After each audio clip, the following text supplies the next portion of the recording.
Selamat malam Bapak Joko Suharyanto dan rekan-rekan mahasiswa S1 PJJ Manajemen Universitas Cyber Asia. Perkenalkan, saya Jovita Manurung dengan NIM 2502010224446. Hari ini akan mempresentasikan materi UTS Perekonomian Indonesia yang berjudul Strategi Komprehensif Indonesia Menghindari Middle Income Trap melalui Kebijakan Fiskal, Moneter, dan Pengelolaan Utang. Yang pertama, kita membahas konsep dan tantangan struktural Indonesia. Middle income trap adalah kondisi di mana suatu negara berhasil mencapai pendapatan menengah, tetapi gagal melompat menjadi negara maju. Kita harus membedakan antara aspek kuantitatif dan kualitatif. Pertumbuhan ekonomi konvensional seringkali hanya menunjukkan perubahan kuantitatif seperti angka PDB atau pendapatan per kapita. Padahal syarat utama menjadi negara maju adalah transformasi kualitatif, yaitu kemampuan real ekonomi dalam meningkatkan standar hidup masyarakat dan kapasitas produksi komoditas bernilai tambah tinggi. Fokus kita adalah mengintegrasikan tata kelola fiskal, moneter, dan pembiayaan produktif. Sebelum lanjut ke permasalahan utama, kita harus mengetahui latar belakang dan penyebab struktural akan middle income trap. Ada 6 akar masalah struktural yang menyebabkan Indonesia harus waspada. Yang pertama, rendahnya kualitas SDM dan adanya kesenjangan tenaga kerja akibat dominasi tenaga kerja tidak terdidik atau uneducated labor, serta tingginya pengangguran. Yang kedua, tingginya pola konsumsi masyarakat yang memicu kelangkaan tabungan sukarela atau voluntary savings. Yang ketiga, risiko jebakan Fisher Paradox, di mana APBN habis tersedot hanya untuk membayar cicilan pokok dan bunga utang yang terus menggulung. Keempat, kerapuhan sektor keuangan akibat warisan masa lalu yang mengabaikan prinsip kehati-hatian, seperti dampak pelonggaran likuiditas agresif era Pakto 88 yang melumpuhkan manufaktur. Kelima, ketergantungan historis pada komoditas mentah sejak era ekonomi monopolistik VOC yang mematikan inisiatif warga. Terakhir, ketidakstabilan inflasi yang menurunkan daya beli real.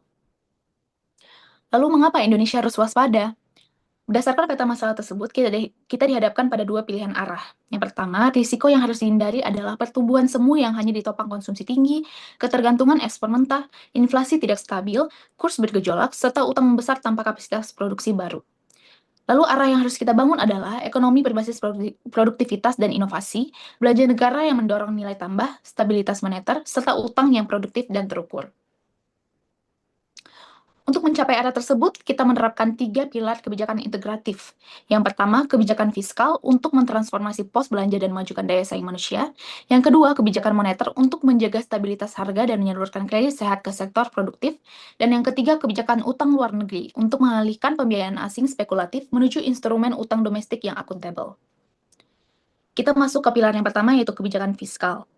Kebijakan fiskal adalah pengaturan pos penerimaan pajak dan pengeluaran belanja negara melalui APBN. Tujuannya adalah untuk menjaga stabilitas makroekonomi, memacu investasi, memperluas lapangan kerja, dan mendistribusikan pendapatan nasional. Selanjutnya, fokus strateginya jelas, yaitu fiskal harus menjadi alat utama membangun kapasitas perekonomian jangka panjang, bukan sekedar menutup kebutuhan rutin jangka pendek yang konsumtif. Selanjutnya, apa yang harus dilakukan? Kita membahas fiskal dari segi investasi sosial. Yang pertama adalah akselerasi investasi sosial, berupa investasi optimal secara sosial mengalokasikan belanja skala besar untuk mendongkrak produktivitas dan menurunkan biaya produksi nasional. Selanjutnya, stimulus anggaran defisit dengan menjalankan defisit budgeting secara transparan untuk proyek padat karya yang menyerap SDM dan meningkatkan pendapatan real. Selanjutnya, transformasi kualitas SDM yang memperkuat anggaran pendidikan vokasi untuk mengatasi masalah angkatan kerja tidak terdidik. Dan yang terakhir, rujukan empiris, yaitu meniru keberhasilan akselerasi infrastruktur era 2014, di mana anggaran naik dari 177,9 triliun menjadi 387,3 triliun pada 2017 untuk membangun konektivitas nasional. Selanjutnya, kita membahas fiskal dari segi stabilisator makroekonomi, yaitu kebijakan counter-cyclical, yaitu mengetatkan anggaran saat ekonomi tinggi atau boom period dan memangkas pajak saat terjadi ancaman resesi.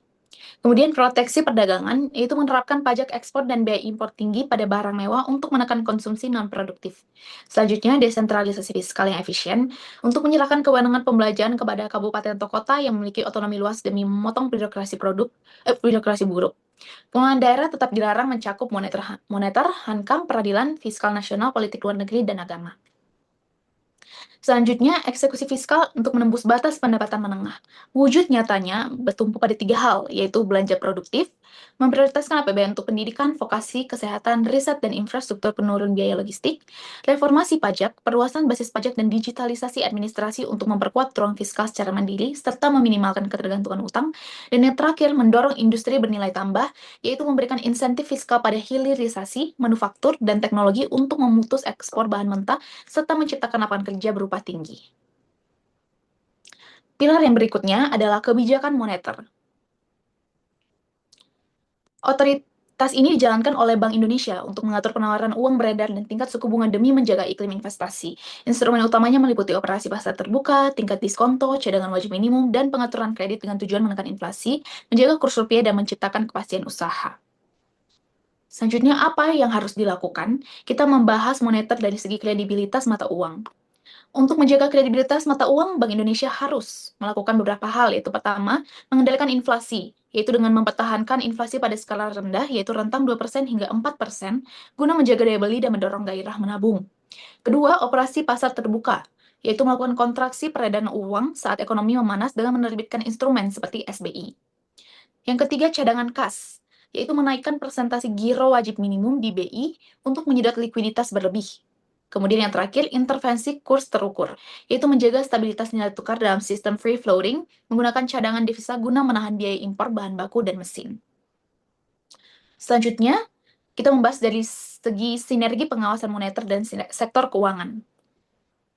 Pengawasan sektor moneter wajib bersinergi dengan langkah sebagai berikut. Yang pertama, mitigasi risiko pelonggaran. Hal ini menghindari pelonggaran ugal-ugalan masa lalu seperti yang terjadi pada Pakto 88 yang mengabaikan prinsip kehati-hatian. Kedua, manajemen likuiditas. Menjaga rasio loan to deposit ratio perbankan tetap sehat. Yang ketiga, kredit ketat sektoral. Menyalurkan kredit secara selektif ke sektor produktif seperti UMKM, manufaktur, dan ekonomi digital, bukan untuk pembiayaan konsumtif.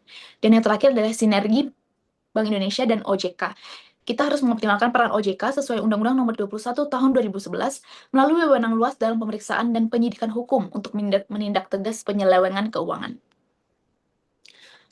Selanjutnya, terakhir kita akan membahas pilar ketiga, yaitu kebijakan utang luar negeri. Utang luar negeri dapat membantu menutup defisit anggaran dan membiayai pembangunan, namun beresiko memicu beban cicilan bunga, ketergantungan asing, dan risiko kurs. Tujuan kita adalah mengerahkannya untuk sektor produktif demi keberlanjutan fiskal. Dan untuk fokus strateginya adalah utang luar negeri wajib diperlakukan hanya sebagai pembiayaan perlengkap, bukan sumber utama yang terus-menerus diandalkan.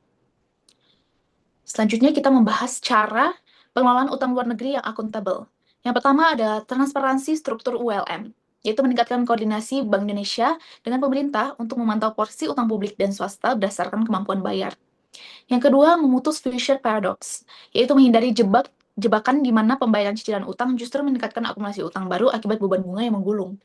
Dan yang terakhir adalah alokasi eksklusif sektor produktif, yaitu menggeser penggunaan utang hanya untuk mendukung belanja prioritas seperti infrastruktur, pendidikan, kesehatan, dan riset, agar menghasilkan manfaat yang lebih besar dari bunga pinjaman.